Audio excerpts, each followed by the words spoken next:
ഈശോ ആദ്യത്തെ അപ്പസ്തോലന്മാരെ, ആദ്യത്തെ ശിഷ്യന്മാരെ വിളിക്കുമ്പോൾ അവരെ വിളിച്ചു കൂട്ടുന്നതിനെ കുറിച്ച് സുവിശേഷകന്മാർ സാക്ഷ്യപ്പെടുന്നത് എങ്ങനെയാണ്?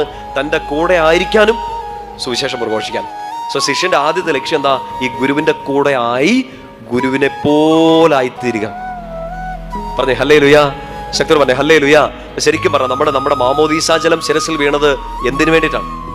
ഫാൻസ് ആവാനാണോ? ഫോളോവേഴ്സ് ആവാനാണോ? ശിഷ്യരാവാനാണോ? ശിഷ്യരാവാൻ എന്ന് വെച്ചാൽ ഈശോയെ പോലെ ആയിത്തീരാൻ. ഇപ്പൊ നിങ്ങൾക്ക് കണക്ഷൻ കിട്ടിയോ? നിങ്ങൾ ലോകത്തിന്റെ പ്രകാശമാണെന്ന് പറഞ്ഞ ഈശോ, ഞാൻ ലോകത്തിന്റെ പ്രകാശമാണെന്ന് പറഞ്ഞ ഈശോ, നിങ്ങൾ ലോകത്തിന്റെ പ്രകാശമാകണം, നിങ്ങൾ എന്നെ പോലെ ആയിത്തീരണം എന്ന് പറഞ്ഞതിന്റെ അർത്ഥം ഇവിടെ മനസ്സിലാണ്. നമ്മൾ മുമ്പേ പറഞ്ഞു പൗലോസ് കുറവുകളെ കുറിച്ച് പറഞ്ഞു, പക്ഷെ കൃപ അതിലേറെ വർദ്ധിച്ചു എന്ന് പറയുന്നു. ഒപ്പം തന്നെ ഇത് ഇവിടെ നമ്മളൊന്ന് കൺക്ലൂഡ് ചെയ്യാണ്.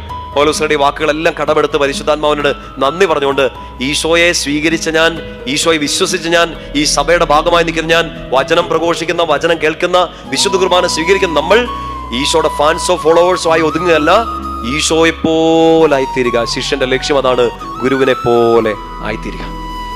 ശക്തിയോട് പറഞ്ഞേ ഹല്ലേലൂയ, സന്തോഷം പറഞ്ഞേ ഹല്ലേലൂയ. എൻ്റെ ശിഷ്യരായിരിക്കാൻ വേണ്ടി നിങ്ങൾ എന്ത് ചെയ്യണം? ഈശോ പറഞ്ഞേ, നിങ്ങൾ എൻ്റെ കൽപ്പന പാലിക്കുകയും എൻ്റെ സ്നേഹമൊക്കെ നിങ്ങളെ നിലനിൽക്കുകയും ചെയ്താൽ നിങ്ങൾ എൻ്റെ ശിഷ്യരായിത്തീരും. എന്ന് വെച്ചാൽ ഈശോയെ ഉള്ളിൽ സ്വീകരിച്ച്, വചനം സ്വീകരിച്ച്, ആ സ്നേഹത്തിൽ നിങ്ങൾ ജീവിച്ചാൽ നിങ്ങൾ ആരെ പോലെ ആയിത്തീരും? ഈശോയെ പോലെ ആയിത്തീരും.